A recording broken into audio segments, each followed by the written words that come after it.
Bonjour à toutes, bonjour à tous. Je vais vous faire un point sur la situation au lycée Jean Jaurès. Tout d'abord, je voudrais remercier les enseignants pour leur engagement, les parents pour leur soutien et les élèves pour leur compréhension dans cette période d'intranquillité.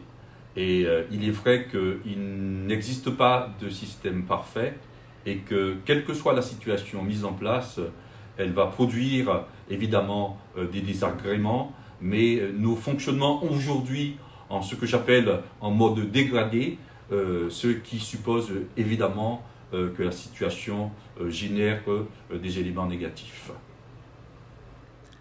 Comment est organisé pédagogiquement le lycée? Le lycée fonctionne pour la majorité des cours, à l'instar de ce que nous avions avant. Nous avons la chance sur notre autonomie de dotation globale d'effectuer bon nombre de cours en groupe à effectif réduit, à peu près moins de 15 élèves. Et c'est vrai qu'aujourd'hui, le fonctionnement du lycée continue avec ces groupes, à quoi s'ajoutent évidemment tous les enseignements qui avant étaient en classe entière et qui se font désormais uniquement en groupe et avec des groupes de moins de 20 élèves. Donc aucune situation aujourd'hui où les élèves n'auraient pas à vivre leur événement pédagogique en sécurité sanitaire. Aujourd'hui, cela est possible au lycée Jean Jaurès. Et les élèves qui ne sont pas en cours et qui se retrouvent encore dans l'établissement car contraints par les cours donc, à venir dans la journée, nous avons 132 places assises à disposition donc, de ces élèves pour un travail en autonomie. Dans ces cas-là, que font les élèves à la maison? Le principe retenu dans un premier temps, c'est celui du travail en autonomie. Alors évidemment, rester à la maison ne signifie pas être en vacances. Les collègues ont l'habitude de travailler donc en groupe pour certains et quelquefois en quinzaine de façon classique. Et la répartition de la charge de travail se fait en fonction du temps que l'élève a à travailler à la maison. Et aujourd'hui, nous sommes en train de monter en puissance vers ce que j'appelle le régime hybride, qui fait que les enseignants sont en train de s'emparer de l'outil à la fois ENT, enfin tout ce qui est numérique, pour densifier, pour augmenter l'accompagnement pédagogique des élèves quand ils sont à la maison. Les élèves ne perdent-ils pas trop d'heures de cours? Alors, il est évident que quand vous avez 4 heures de cours et qu'on réduit votre exposition à 2 heures, on a l'impression qu'on perd 2 heures de cours. En fait, les choses sont plus compliquées que ça. Il ne s'agit pas simplement d'un élément quantitatif. Il y a un objet qui compte en pédagogie, c'est ce qu'on appelle le temps utile de travail en cours. Et c'est vrai que le fait d'avoir diminué les effectifs rend plus pertinent et l'accompagnement pédagogique auprès de chaque élève. Ce qui fait qu'en fait, on gagne du temps quand on a moins d'élèves, ce qui permet de diminuer le volume global d'heures que l'élève aura perdu parce que les heures seront effectuées avec davantage de pertinence.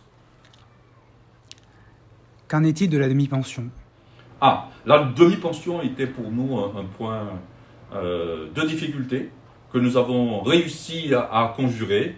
La région nous a envoyé un protocole que nous avons mis en place. Là, désormais, nous avons 5 services qui durent à peu près une demi-heure et nous pouvons prendre 170 élèves assis en situation de sécurité sanitaire et l'observation de cette situation de pause méridienne montre aujourd'hui que les choses sont maîtrisées.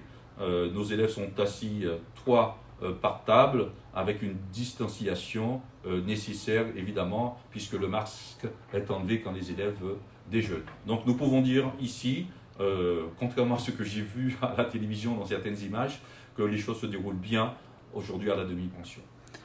Cela va durer combien de temps encore ce système mis en place? Alors je ne dis pas dans les boules de cristal, nous osons aujourd'hui espérer que ce système mis en place perdure jusqu'aux vacances.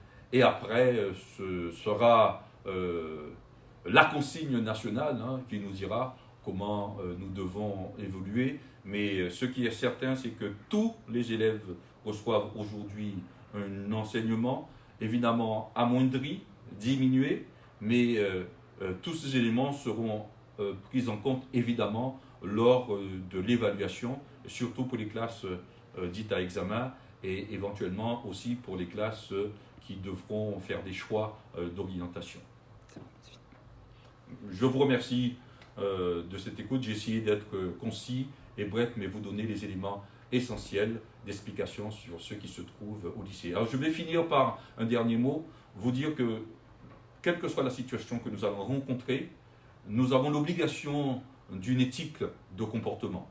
Et cette éthique de comportement, alors que ce soit les enseignants, que ce soit les parents et que ce soit nos élèves, puisque certains prennent les transports, nos enseignants sont dans les classes avec les élèves et les parents sont à la maison avec la famille. L'éthique de comportement, en fait, c'est celle qui confère une responsabilité individuelle, d'abord, de protection, et c'est cette responsabilité individuelle de protection qui fera qu'on va protéger tous les autres. Donc protégeons-nous d'abord conformément à toutes les prescriptions, le masque, le lavage des mains, la distanciation quand c'est possible, mais quand il y a le masque et les mains, tout ceci peut faire et permettre en fait qu'on puisse continuer dans son fonctionnement que nous avons mis en place aujourd'hui. Merci.